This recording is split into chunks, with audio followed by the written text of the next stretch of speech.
Friday night, future stars. I've got a perfect setup for a pick five. There's going to be no tricks in this video, only treats. I hopefully treat you to a nice little profit. So let's ride them up.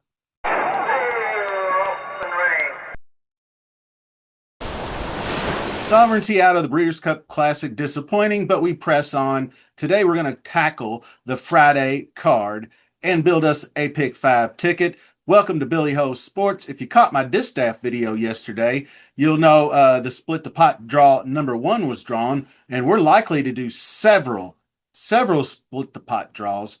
So you want to stay engaged for the entire video. Also in that distaff, Scottish Lassie has scratched due to an injury.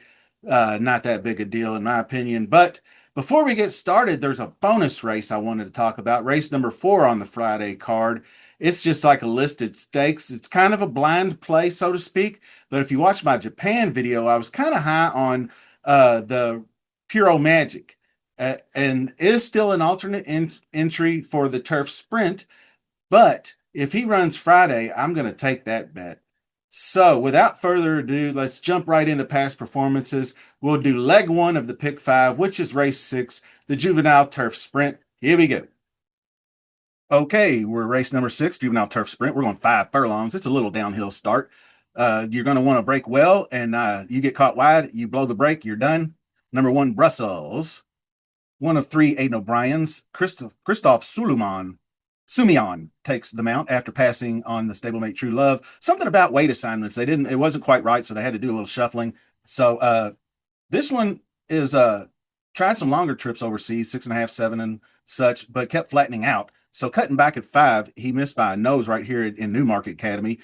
So pretty good effort. I don't know what the one post will mean, but I don't think I'm going to get there with Brussels. Military Code. Same connections, won this race a couple years ago with Mischief Magic. He's alternated good and bad efforts, sometimes sweating up a storm or getting compromised.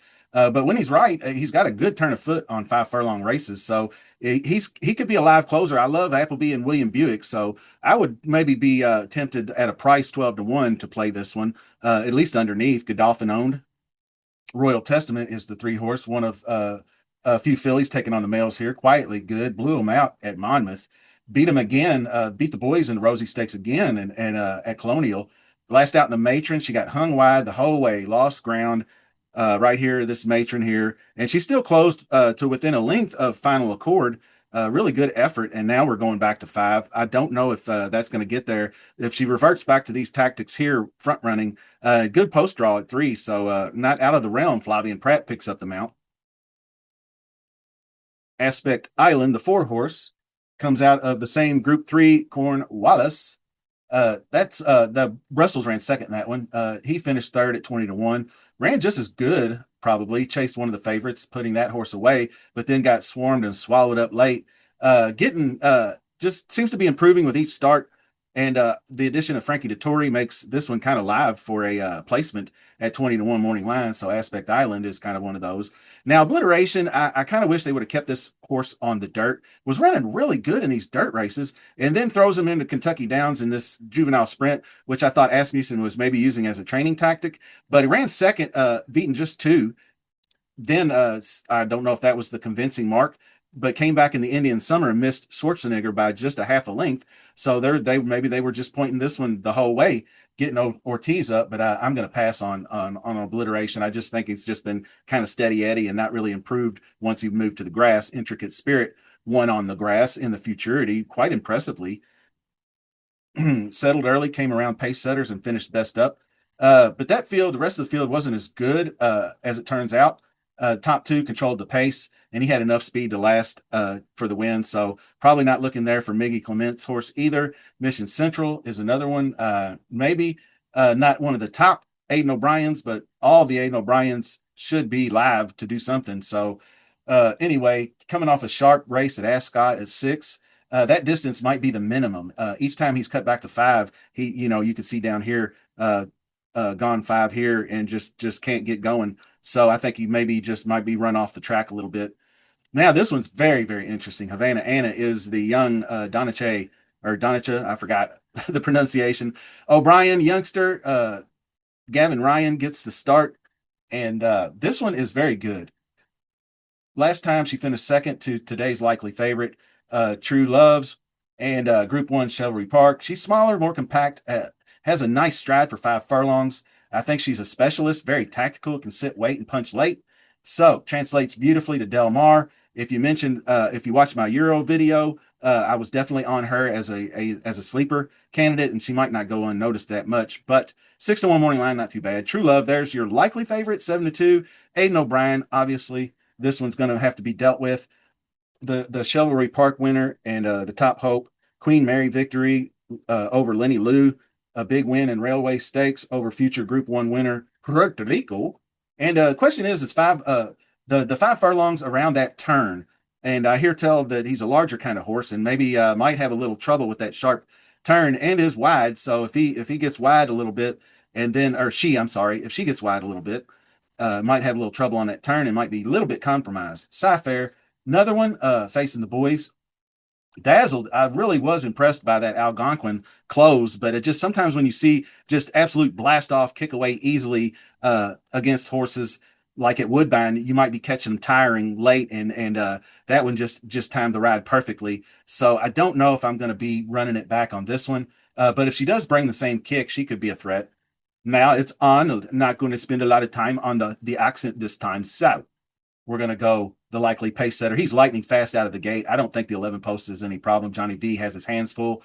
Uh, Hopefully, just so he doesn't blast off too fast and blow the turn as well. So he's got a chance because he kind of did right here in the debut. He kind of blew the turn. You could see he was up 6.5 and then got nailed at the wire. But he was so much better the second race out, and I think he will be this race. And the 5 furlongs is supposed to be even better for Wesley Ward. He dominates turf sprinters, 2-year-olds. Sign me up. Lenny Lou, I would love this horse if it wasn't for the outside post. Terrible draw for this one and the style that he brings. Likes to be up on the lead. If he gets caught wide at all, it's going to be good night nurse. So 4 for 4 in the U.S. though. Just Hollywood Beach. Royal Ascot was the only loss, but still finished well behind True Love. I mean, it was pretty good, but I think the trip stacks up against her. This one we're going from governor to a Breeders' Cup champion. I'm taking the number 11 Schwarzenegger for the win. I like Havana Anna, 8 horse, 9 horse True Love underneath for like the exacta second slot if you were betting a trifecta. Then longer shots like number 4 Aspect Island, number 10 Sci-Fair, and 12 Lenny Lou uh, could be used underneath, and all those. Now for the ticket, I will provide a couple of options at the end of the video, so stick around for that. But I'd single the 11 on one ticket, and then the next ticket I'm going to use 8, 9, and 10. So there's 2 different ones. I like the 11 to win the race as a single play. So split the pot draw time. Let's go.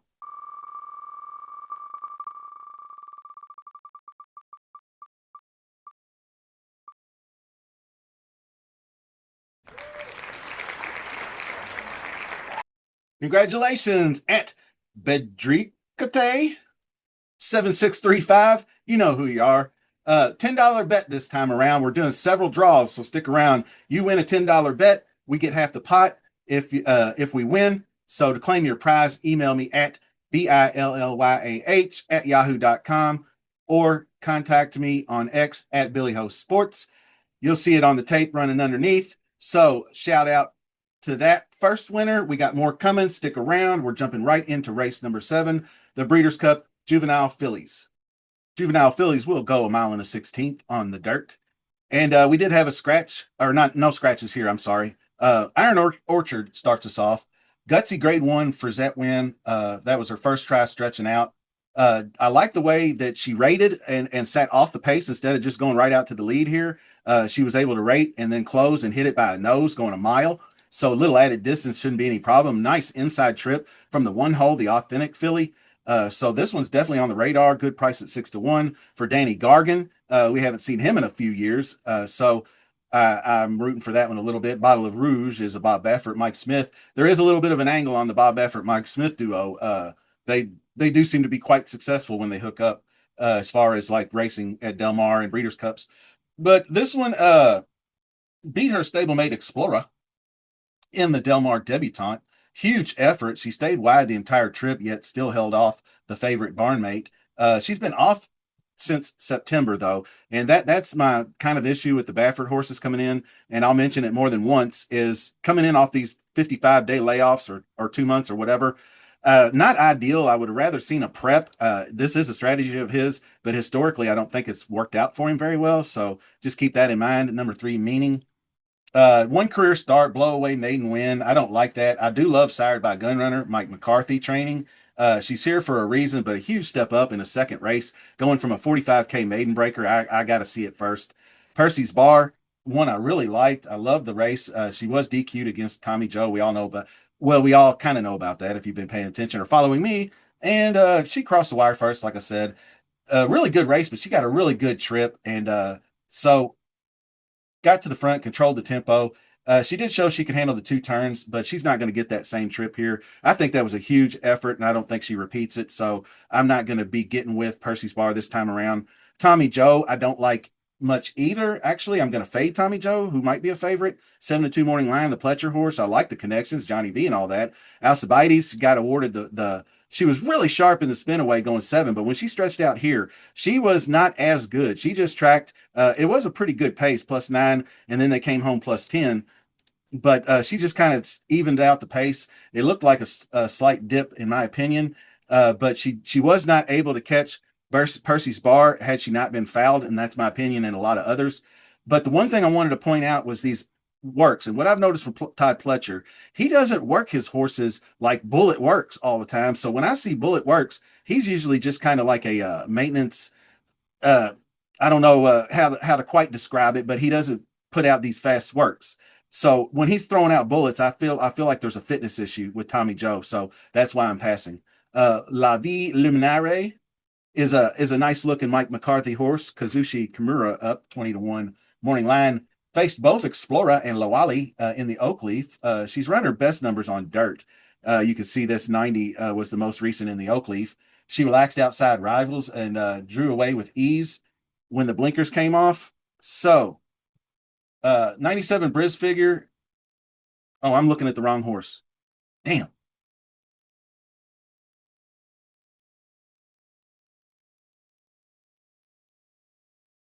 Her best chance is a meltdown up front. If the favorites hook up early, she could be passing tired horses and hit at a price for maybe in the money. Now, Explora, Bob Baffert, Juan Hernandez. This one just looks really good. The Oakleaf was a really strong effort coming out here, and the blinkers came off here. She relaxed outside her rivals. She took over turning for home, and she's right back on her home track at Del Mar, which I feel is a huge advantage. So she's one that can get out the lead and sit in a pressing style in second if she needs to. So Juan Hernandez up, can't go wrong there. She's definitely a choice in going on the ticket.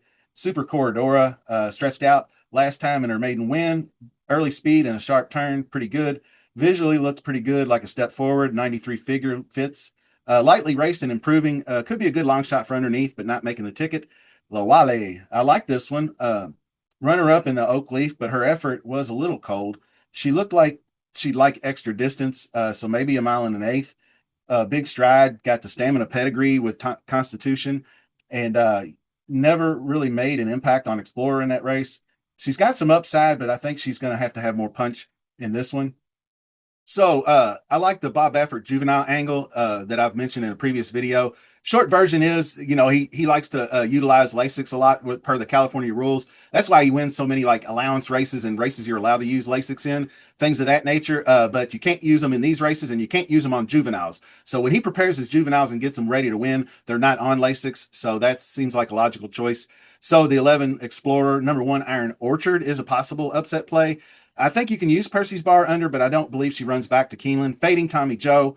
Number 9, Lawali picks up Pratt. That's a good value add-on. So we'll go with the likely winner, 7 Explorer, but number 1, Iron Orchard, maybe for a sleeper, and number 9, Lawali for exotics.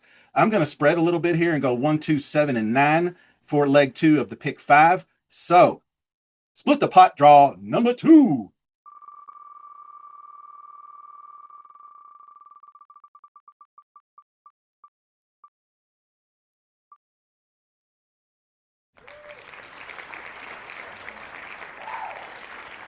Congratulations at PM Race 1960. You win a $10 bet on me. If we win, you get half the pot. Claim your prize. Email me at BILLYAH35 at yahoo.com or hit me on X at Billy Hill Sports. Moving on, race number 8, Juvenile Philly Turf. Let's go. All right, going a mile for the Fillies. We start with number 1, Ultimate Love, 8-1.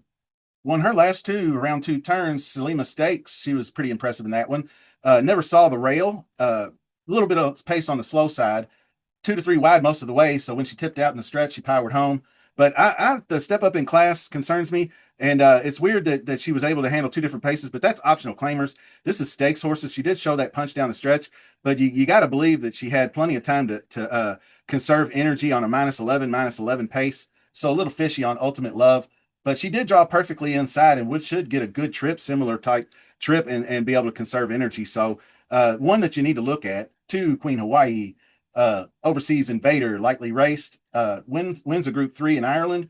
Actually was going to start for the Fillies mile before a scratch. So this wasn't a planned layoff. That's a concern. Bred for stamina, might even want longer. She is pretty classy though, so not quite going to get there with her. Imagination, the lady, the upset 10-1 winner under Frankie Dettori and the Jessamine. Frankie Dettori is back. Frankie Dettori is retiring. This is his swan song. He is going to ride a little bit in South America, I think, on just kind of a bucket list thing, but he's done with full-time racing in America, which he has done that before. But anyway, going to try to ride this one like a seasoned pro.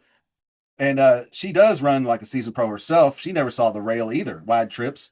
Debut at Kentucky Downs, similar, workmanlike. She's not flashy, but tactical. And she's got a good inside draw. She should do exactly what's asked of her. So if Dettori punches it right, she's definitely a big threat to win. Infinite Sky. Flavian Pratt picks up 2 for 2, undefeated. Brad Cox, 20-1 morning line. All this looks good. Overlooked at 10-1, or I'm sorry. So look, Infinite Sky, Jessamine, little traffic in there too. We're going to talk about both two horses that had traffic trouble in that race. One, and maybe this one had a little more of an excuse, but once she got through, it wasn't that tough of a trip. She was never catching the winner anyway, in my opinion. She's a deep closer, so if she fires, she could probably hit the board, but that's about it. Final Accord, upside and intrigue, hasn't gone past 6 furlongs though, and that's my concern. I think the stretch out should be. I don't War of Will got plenty of pedigree to do so. Got Jose aboard. Mark Cassidy trains. I love Mark Cassidy. I love him on turf horses. So could have kept her in the turf sprint, but opted for this one. When you watch her run, she relaxes and kicks late. So she's got the stamina. So nice 15-1 price, probably a good underneath use. Switch in Love. This is one I really like if you watch the Japan video. Japan has dominated international races. 2-year-olds haven't had the same Breeders' Cup success, but I really like this one.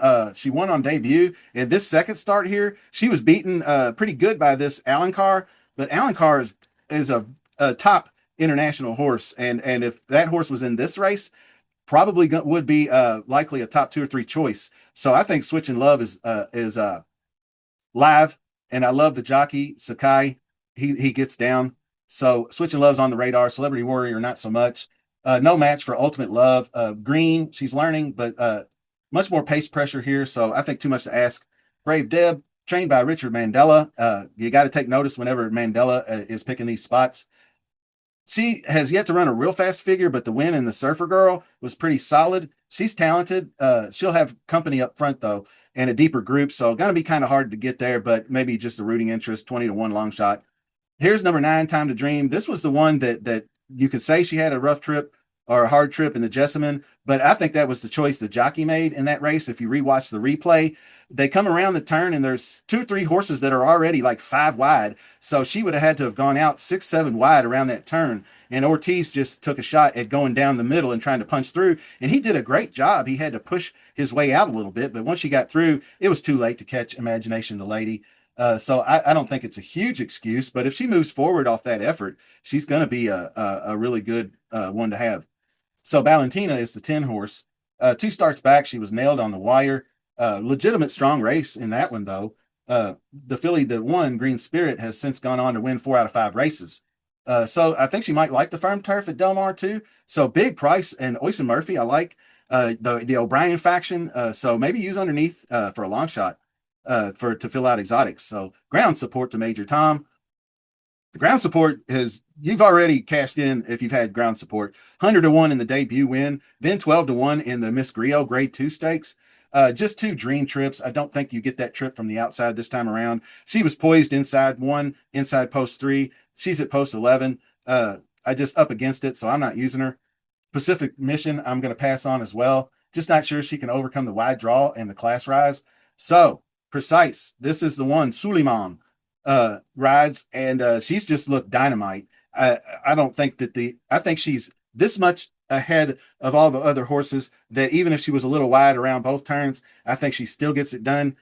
She's run a mile already and won convincingly in a great group one. So it's all or nothing with this one. So that rounds out your field there. So for race number 8, Juvenile Fillies, we are going to single the number 13 Precise. We're going to go for the win. And single race bet, I would key box. And I know this is kind of spreading a lot, but when you got 13 horses in a turf race, it can be unpredictable. And you can split these 5 up into leg 2, leg 3 if you want to just do a key. You know, you key the 13 and then you go over like 139 and then you go 13569 or whatever. But 135, 6, and 9 are the 5 underneath plays for me in the Juvenile Fillies. 13 Precise just looks too good to be ignored in this one, so we're going to single her and in that one. So next split the pot draw coming right up.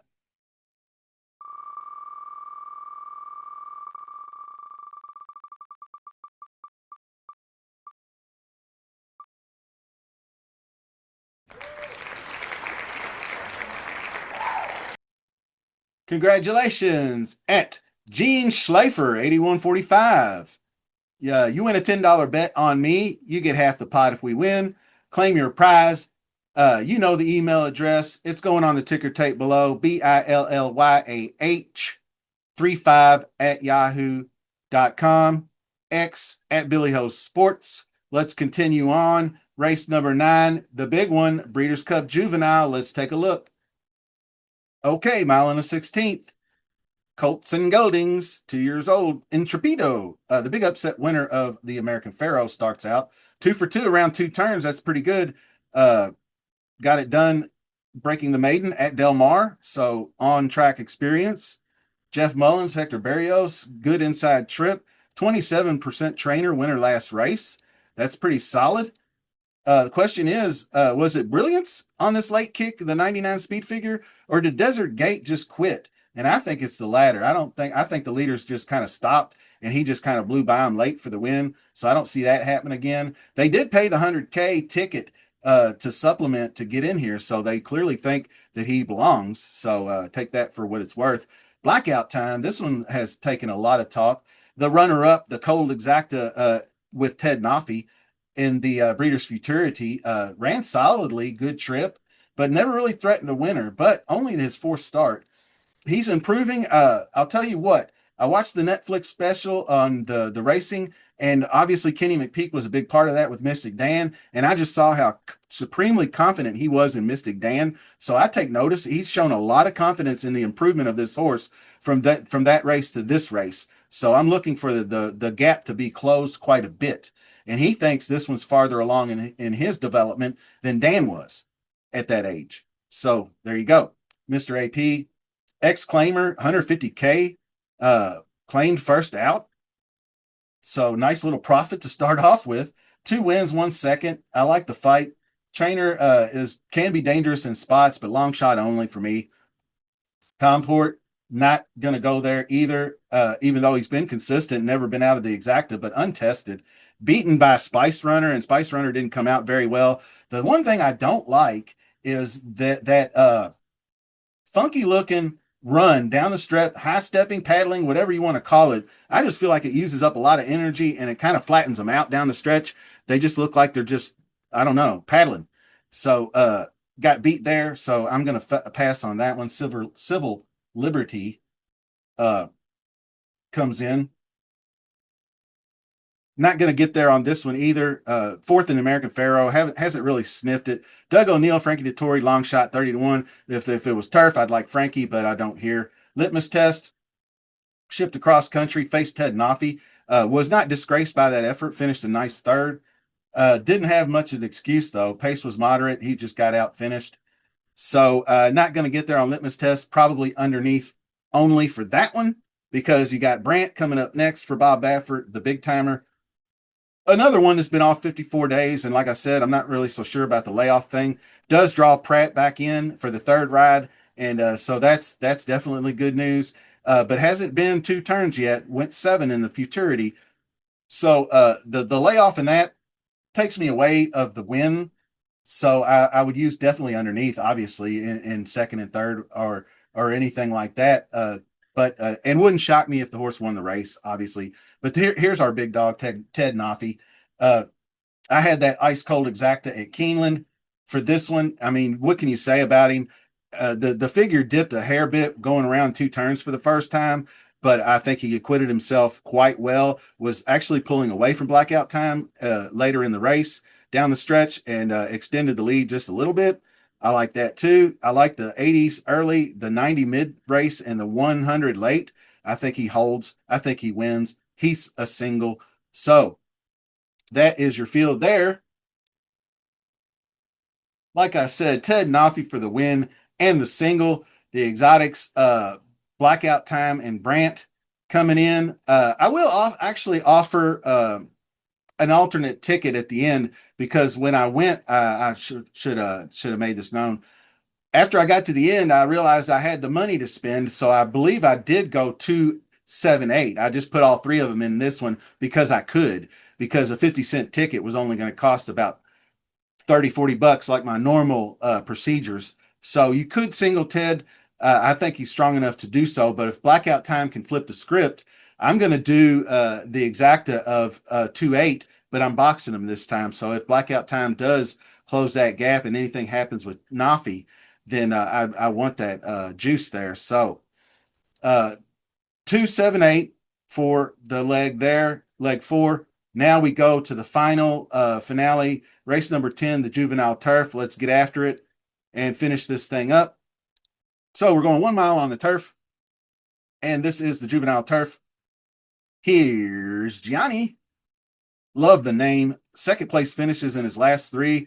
Still a maiden, however, so that's just a strike 1 already.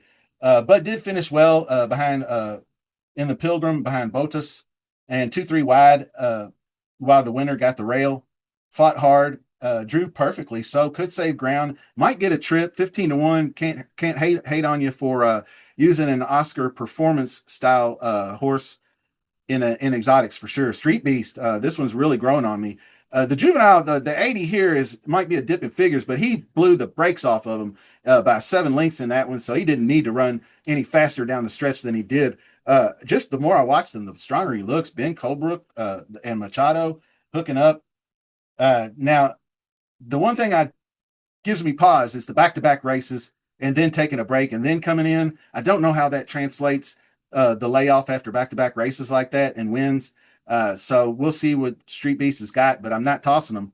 Outfielder is another one, kind of sneaky. Won't go unnoticed. Won this allowance race, got a nice prep coming over from the Deauville loss to Gestad, and looked pretty good doing it. 1 by 2, pulling away at 6, stretching out a little bit. I don't think that'll be an issue nonetheless, but has been mentioned in several videos that I've watched.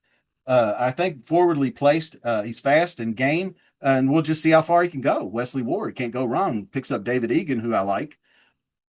Number 4, third beer, and by the time I have my third beer, I'm just ready to get started. So I don't know if this guy's the same way or not. Did win the maiden state bred first out, but the Zuma Beach I don't think was a super dope race, and it was beaten by Stark Contrast, who I'm not really high on in this race anyway. So too much to ask, I think, versus better. Let's be frank, and I'll tell you honestly, no pun intended. I really liked this horse last week, Sunday. It was running in the middle of the pick 3 and was going to be the single, but decided to scratch out of that race and is in this one.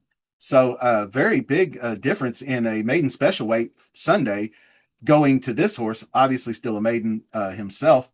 I think that this is too much to ask, but I'm really going to keep my eye on this one down the road because I think he's going to be really good. North Coast. One I'm probably going to pass on, outclassed by Gestad and other milers. Might be able to use underneath, but I don't know if the breeding's there. The pedigree's on the dam side for stamina, but maybe has some good speed out of by Starman. But I'm not going to take that chance. Gordon pass. Gordon, I will pass on as well. Stark contrast. Zuma Beach winner, like I said, he only beat four rivals. Not a deep race. So this is a massive jump in performance to ask for Mike McCarthy and company. So I don't think I'm going to get there. This one, Argos, is an interesting one. Riley Mott, Flavian Pratt. Three good races, wins the summer handicap, grade one, I mean, and at Woodbine. Definitely looks good. Pratt gave him the textbook ride, tipped out wide, held off Wild Desert Late, who I think is a really good horse. And Wild Desert got a tougher trip that day and might even been best. So I think that it was a good key race. And I mentioned in a previous video, if you'd have switched the trips they got, Wild Desert probably wins. I'm not as high on Argos, but I think I am going to use him because I just think Pratt's a master tactician. And if the race melts down, he's going to be closing late and just blowing by. So Argos is in there. Ardisia is not. 12th start as a 2-year-old. I love, you don't see starts like a card like this in past performances for a 2-year-old. That's for sure. But I'm not going there with this one. Turf Star, I won't get there either. Did run second in the Bourbon. T-Gaff aboard with Grand Motion. Long shot outside chance. Won't get there. Botus, I do like. Another closer that could be picking them off late. Got there in the Pilgrim. Past Here's Johnny and Let's Be Frank.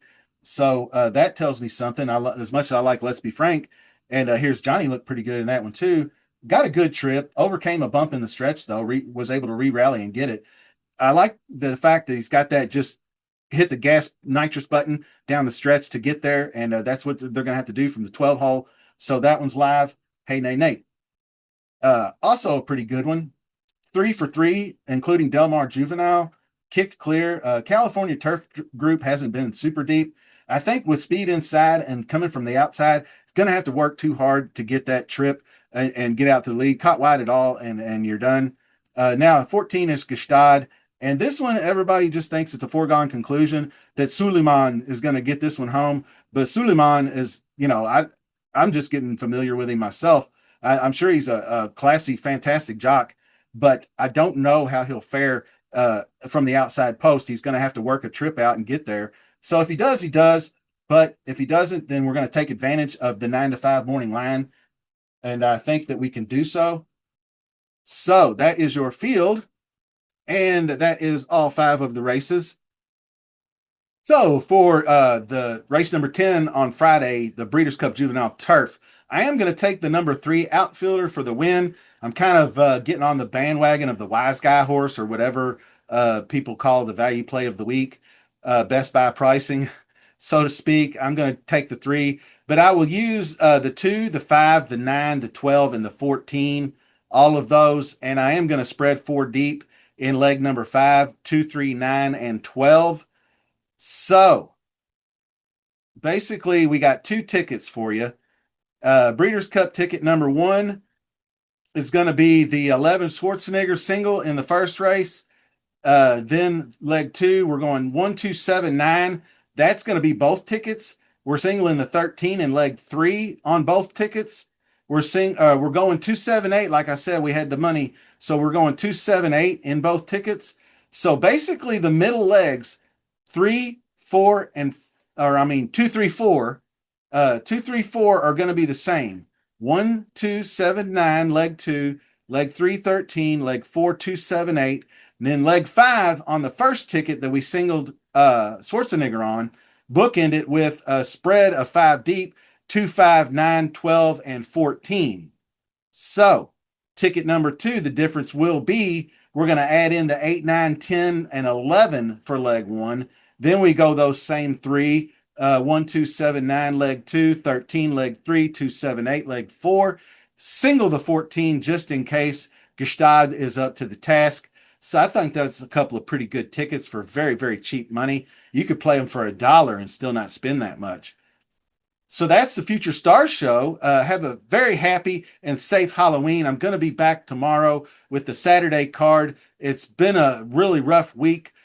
trying to get all this lined out, split the pot draws, winners. Don't forget to contact me. Deadline noon Saturday, or if you want to bet Friday, definitely want to get in before that. So more Saturday content coming as soon as possible. See ya.